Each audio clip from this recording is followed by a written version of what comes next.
नमस्कार दोस्तों, मैं डॉक्टर संतोष कामेर का लाइफ एंड बिजनेस कोच। 32 सालों से मैं ट्रेनिंग इंडस्ट्री में हूँ। कई जगह पे वर्कशॉप ले चुका हूँ, 3500 से ज़्यादा लोगों को ट्रेनिंग दे चुका हूँ। तो दोस्तों, जब मैं कई सारे बिजनेसमैन लोगों को मिलता हूँ और जब उनसे बिजनेस के बारे में बात करता हूँ तो कई सारे प्रॉब्लम चैलेंजेस मुझे बात करते हैं कि सर ग्रोथ नहीं हो रहा है, बिजनेस नहीं बढ़ रहा है।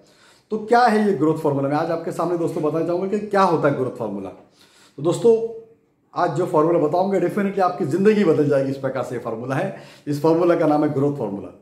इसमें करना क्या होता है? इसमें करना होता है सबसे पहले आपको कस्टमर बढ़ाने होते हैं। तो अभी आपके पास अगर 20 कस्टमर हैं तो आपको 40 करने पड़ेंगे, 100 करने पड़ेंगे, 200 करने पड़ेंगे। तो उसके लिए आप उस प्रकार से मार्केटिंग स्ट्रैटेजी बनाइए। उस प्रकार से कस्टमर कैसे बढ़ेंगे इस प्रकार से सोचिए। रेफरेंसेस जमा कीजिए, लोगों से मांगिए, तो कस्टमर इस प्रकार से आपके बढ़ सकते हैं। फिर होता है दूसरा पॉइंट आता है आपके पास, यहाँ पर आपको आपका प्रोडक्ट बढ़ाना पड़ेगा। मतलब पहले आपके पास 2 प्रोडक्ट थे तो आपको 2 की जगह आपको और 4 या 10, 6, 15 प्रोडक्ट लाने पड़ेंगे। तो प्रोडक्ट के लिए आपको काम करना पड़ेगा। तो प्रोडक्ट आपके बढ़ाने के लिए आपको कोशिश करनी पड़ेगी कि 2 से 4, 4 से 6, 6 से 10, ज़्यादा से ज़्यादा जितने प्रोडक्ट आप कर सकते हो उतने प्रोडक्ट आपको बढ़ाने हैं।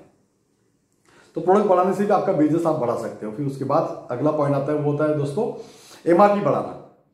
कि दोस्तों कई बार होता है कि हमारी जो प्रोडक्ट की कीमत है वो प्रोडक्ट की कीमत बढ़ाने से भी आपका प्रॉफिट बढ़ जाता है, आपका मार्जिन बढ़ जाता है।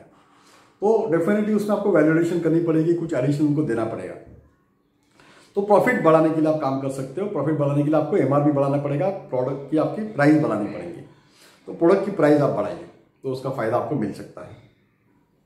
पॉइंट नंबर 4 होता है आपको नए एरिया में एक्सपांड करना है बिजनेस को। आपको मतलब अभी आप अगर मुंबई में कर रहे हैं या पुणे में कर रहे हैं तो फिर आपको नासिक में करना पड़ेगा, आपको शोलापुर, कोल्हापुर, यूपी, बिहार, ये सब जगह का आपको जाके बिजनेस के बारे में सोचना पड़ेगा। तो बिजनेस के बारे में नए एरिया में आप जाइए, सर्च न्यू एरिया। जहाँ पर नए एरिया में जाकर किस प्रकार से मेरे प्रोडक्ट को सेल कर सकता हूँ, मेरे सर्विस से सेल कर सकता हूँ, ये आपको सोचना पड़ेगा। तो प्रोडक्ट बढ़ाने के लिए साथ साथ आपको कंज्यूमर बढ़ाने पड़ेंगे, साथ साथ आपकी एमआरपी बढ़ानी पड़ेगी और आपको आपका एरिया नए एरिया में जाना पड़ेगा। उससे आपका कंफर्ट जोन भी टूट जाता है। दोस्तों अगला पॉइंट आता है, वो होता है फाइंड न्यू वर्टिकल। कि नया वर्टिकल क्या सकता हूँ मेरे बिजनेस में, मैं ज्वाइंट और कुछ इसको कॉम्प्लीमेंट्री बिजनेस क्या कर सकता हूँ। तो कॉम्प्लीमेंट्री बिजनेस हमें हमेशा फायदा देता है। जैसे आप देखते हैं कि कंप्यूटर का बिजनेस है, तो कंप्यूटर के बिजनेस में आप एडिशनल उसके स्पेयर पार्ट बेच सकते हो, एसेसरी बेच सकते हो। कंप्यूटर आप सर्विसेज एंड सेल कर रहे हो तो उसमें और भी अच्छी तरह से मैं कंप्यूटर में ओल्ड कंप्यूटर कैसे बेच सकता हूँ, नए एएमसी में कैसे ले सकता हूँ, इस प्रकार से आपको देखना पड़ेगा। या उसमें कॉम्प्लीमेंट्री बिजनेस, मैं माउस बेच सकता हूँ, मैं स्पीकर बेच सकता हूँ। तो साथ में उसको क्या क्या कॉम्प्लीमेंट्री आते हैं वो सब आप कैसे बेच सकते हो। उसको मैं एंटीवायरस बेच सकता हूँ। इस प्रकार से आप उसको एडिशनल बिजनेस या वर्टिकल ज्वाइन कर सकते हो। तो जो भी बिजनेस करें उसका वर्टिकल ज्वाइन करके, जैसे मेरा रिसोर्ट बिजनेस है तो मैं रिसोर्ट बिजनेस में क्या करता हूँ, एडिशनल मैंने वहाँ पे काउंटर लगा दिया, काउंटर में मैंने जूस लगा दिया, वहाँ पर मैंने शरबत है, छोटे मोटे फरसान है, नमकीन है, वो खंडेलवाल के स्वीट्स आते हैं, मिठाई है, अलग अलग जो भी आता है वहाँ पर छोटे छोटे आइटम, नमकीन वगैरह, वो मैं वहाँ पर रखता हूँ। तो ये मेरे रिसोर्ट के बिजनेस पे जब काउंटर पे लोग रेस्टोरेंट में आते हैं तो साथ साथ वो भी प्रोडक्ट लोग खरीदते हैं। तो आप कहीं सारे जैसे आपने देखते होंगे मॉल में सब जगह पे सब चीज़ें इकट्ठा मिल जाती है। उसी प्रकार से आपके यहाँ पर नया वर्टिकल आप क्या कर सकते हो कॉम्प्लीमेंट्री आपके बिजनेस के लिए, वो आपको सोचना पड़ेगा। अगला पॉइंट आता है, वो होता है कि आपको आपके बिजनेस के लिए चैनल पार्टनर ढूंढने पड़ेंगे। आपको आपके बिजनेस के लिए कुछ फ्रीलांसर ढूंढने पड़ेंगे। आपको आपके बिजनेस के लिए कुछ एजेंट ढूंढने पड़ेंगे जिनको आप कुछ बेनिफिट देकर आपका बिजनेस बढ़ा सकते हो। तो इस प्रकार से आप नए जैसे एरिया में जाते हो तो उसी प्रकार से नए हर जगह पे जाने के बाद अब ये सोचिए कि मुझे यहाँ पर चैनल पार्टनर मिल सकते हैं, फ्रीलांसर मिल सकते हैं क्या, तो उसका फायदा डेफिनेटली आपको मिलता है। इस प्रकार से आपको काम करना पड़ेगा।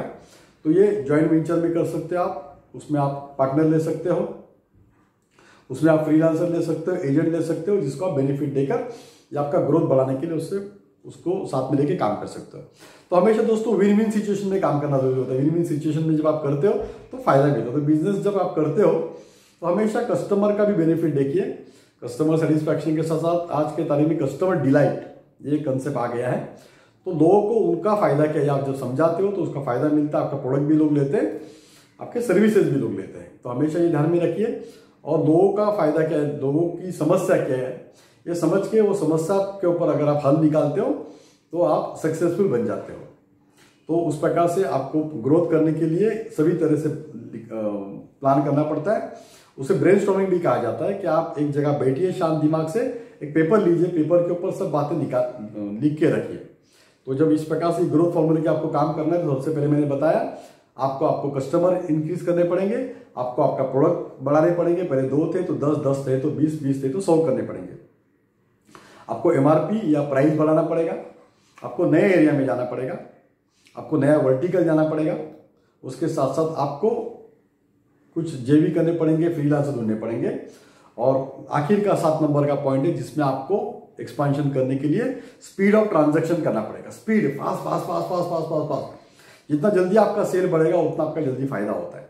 तो सेल जल्दी होना चाहिए। मतलब एक प्रोडक्ट है 2 महीने में सेल हो रहा है, 6 महीने में सेल हो रहा है, ऐसे नहीं होगा। वो BMW या मर्सिडीज गाड़ी भी है, वो भी महीने में 1, 2, 3 सेल हो जाती है।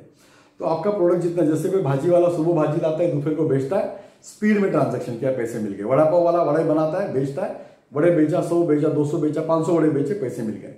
तो आपका एक प्रोडक्ट ऐसे भी होना चाहिए जिसको सेल बढ़िया हो, जो कम से कम में ज्यादा सेल हो जाए।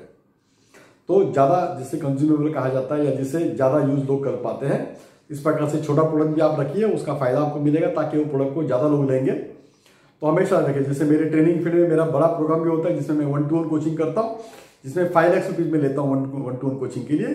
और मेरे छोटे प्रोग्राम भी होते हैं जहाँ पे 1 डे वर्कशॉप होते हैं, जहाँ पे मैं 5,000 रुपये लेता हूँ। तो 1 डे प्रोग्राम होता है, तो 1 डे में लोग 1 दिन का प्रोग्राम होता है, 1 दिन का वर्कशॉप होता है। तो इस प्रकार से छोटा प्रोडक्ट मेरा 5,000 का ज्यादा सेल होता है, ज्यादा लोग आ जाते हैं। बड़ा प्रोडक्ट है जिसमें मुझे साल में अगर 10 भी क्लाइंट मिल जाते हैं, 6 क्लाइंट मिल जाते हैं, तब भी अच्छा है। छोटा प्रोडक्ट है जिसे मैं जब भी वो लॉन्च करता हूँ उसमें मुझे 25, 30, 40 पार्टिसिपेंट मिल जाते हैं, तो छोटा प्रोडक्ट के लिए ज़्यादा डिमांड हो जाता है। इस प्रकार से आपको बनाना पड़ेगा। उम्मीद करता हूँ आपको ये ग्रोथ फॉर्मूला पसंद आया होगा।